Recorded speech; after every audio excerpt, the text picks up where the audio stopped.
First Bhim Singh MLA versus state of Jammu and Kashmir AIR 1986 SC 494 பார்த்தோம். இதுல ஒரு எம்எல்ஏ வந்து ஒரு காரணத்துக்காக போலீஸ் அரெஸ்ட் பண்ணிடுறாங்க. அரெஸ்ட் பண்ணிட்டு உடனடியாக அவர் மெஜிஸ்ட்ரேட் கிட்ட 24 ஹவர்ஸுக்கு இல்லை அவரை ப்ரொடியூஸ் பண்ண கிடையாது. ரொம்ப நாளைக்கு அப்புறம் தான் ப்ரொடியூஸ் பண்றாங்க. அவருடைய ஒய்ஃப் வந்து ரிட் ஆஃப் ஹேவியஸ் கார்பஸ் மூலியமா சுப்ரீம் கோர்ட் அப்ரோச் பண்றாங்க. சுப்ரீம் கோர்ட் என்ன சொல்றாங்கன்னா, போலீஸ் சரியான ப்ரொசீஜரை ஃபாலோ பண்ண கிடையாது. அப்புறம் அவருடைய எம்எல்ஏ அவருடைய கான்ஸ்டியூஷனல் ரைட்டான right to participation, right to vote இந்த லெஜிஸ்லேட்டிவ் அசம்பிளி வந்து வயலேட் ஆகியிருக்கு. ஸோ அந்த வகையில் பார்க்கும்போது போலீஸ் பண்ணது தப்பு. ஸோ அவர் உடனடியாக ரிலீஸ் பண்ணணும். அப்புறம் அவருக்கு காம்பன்சேஷனும் கொடுக்கணும். ஏன் அப்படின்னா இன்ஜூரியா சினே டேம்னம்னு சொல்லி ஒரு கான்செப்ட் இருக்கு. அந்த கான்செப்ட் என்ன சொல்லுவோம் அப்படின்னா, அவருக்கு லீகல் ரைட் இன்ஜுரி ஆகியிருக்கு, ஆனா எந்த விதமான பினான்சியல் லாஸோ இல்ல வந்து பிசிக்கல் லாஸோ ஆகலை அப்படிங்கிறதுனால அவர் காம்பன்சேஷன் ரைட் காம்பன்சேஷன் கொடுத்தே ஆகணும், ரைட் பாதிக்கப்பட்டாலும் காம்பன்சேஷன் கொடுத்தே ஆகணும் அப்படின்னு சொல்லியிருக்காங்க.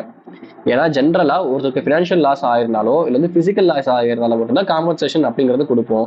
ஆனா இவருக்கு பார்க்கும்போது லீகல் ரைட் தான் வயலேட் ஆகியிருக்கு, இருந்தாலுமே அவருக்கு காம்பன்சேஷன் கொடுக்கணும்னு சொல்லி டிசைட் பண்றாங்க.